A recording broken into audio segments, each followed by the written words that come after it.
देखिए, जो अभी हाल ही में दो हादसे हुए, एक बुमाई सोपोर में वसीम मीर के साथ जिस तरह उसको निहत्ते आदमी को, एक ट्रक ड्राइवर गरीब है, जिस तरह उसको गोली मार दी गई, और जो डॉक्टर ने भी बताया कि बहुत नजदीकी से उसको गोली मार दी गई। टायर की वजह से उसको गोली नहीं लगी, बल्कि स्ट्रेट उसको गोली मार दी गई। और उसके बाद कठुआ बिलावर में जैसे मक्खन दीन को पुलिस हमारी रखवाली के लिए है, उसको इतना टॉर्चर किया कि वो खुदकुशी करने के लिए मजबूर हो गया। और ऐसे में इंसान को ये ख्याल था कि उमर साहब जब होम मिनिस्टर से मिलेंगे तो उनसे इन मसले के बारे में बात करेंगे, क्योंकि हम कहते हैं होम मिनिस्टर साहब के जो एडवाइजर हैं हमारे हाथ में कुछ नहीं है, मगर वो यहाँ के वजीर आला हैं, उनके पास 50 MLA हैं, उनके पास मेंबर पार्लियामेंट है, उनकी एक अथॉरिटी है।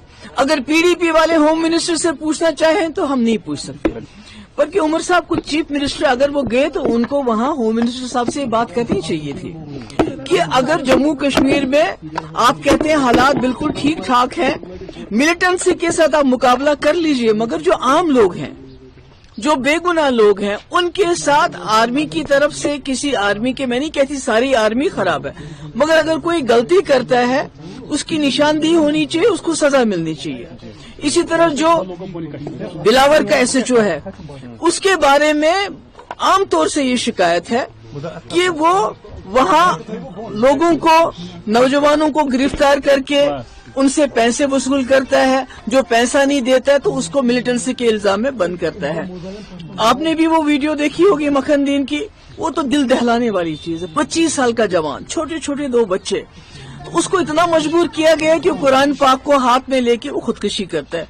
तो मुझे लगता है कि उमर साहब को ये चीज ध्यान में रखिए। स्टेटहुड तो ठीक है, आज नहीं कल नहीं परसों स्टेटहुड तो मिल ही जाएगा, मगर ये जो जम्मू कश्मीर के लोगों ने इतनी बड़ी तादाद में वोट दिया इस सरकार को, कि सबसे पहले तो जान है तो जहान है। स्टेटहुड तब है जब इंसान जिंदा रहेंगे। तो मुझे ये अफसोस है कि उन्होंने ये बात नहीं की, करनी चाहिए थी। और दूसरी बात मैं ये कहना चाहती हूँ कि हम अपोजिशन है, PDP अपोजिशन है, हम कोई मिलिटेंट जमात नहीं है। हमारा एक ड्यूटी है, हमारा फर्ज है और हमारा हक है, जहाँ ज्यादती होगी वहाँ जाके लोगों के साथ खड़ा रहना। तो जिस दिन ये वाकया हुआ उस दिन मैं सोपोर जाना चाहती थी, बम्बई, और इल्तिजा जम्मू जाना चाहती थी। बिना किसी बात के सिक्योरिटी लाइन से कोई हमें बताया नहीं गया कि आप क्यों नहीं जा सकते। तो हमारे गेट के ऊपर कंडेदार तार, बड़े बड़े पत्थर, बड़े बड़े ताले लगाए गए। मतलब ये क्या है? मैं एक चीफ मिनिस्टर रह चुकी हूँ, होम मिनिस्टर की बेटी हूँ। Iltija, she is a law abiding citizen.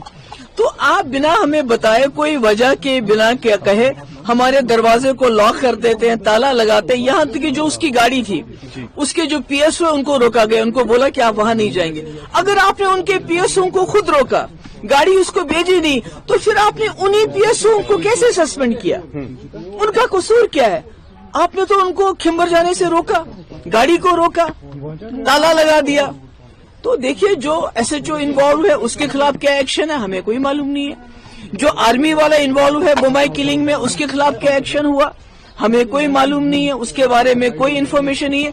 मगर इल्तिजा के 2 PSO जिनका कोई कसूर नहीं है, हमीद और बशारत, जो इसलिए साथ है कि उनको इल्तिजा की प्रोटेक्शन करनी है, बल्कि इल्तिजा की जासूसी नहीं करनी है, तो उनको इसलिए सजा दी गई कि आप इल्तिजा की जासूसी क्यों नहीं करते हो। तो मैं समझती हूँ बहुत ही अफसोस की बात है।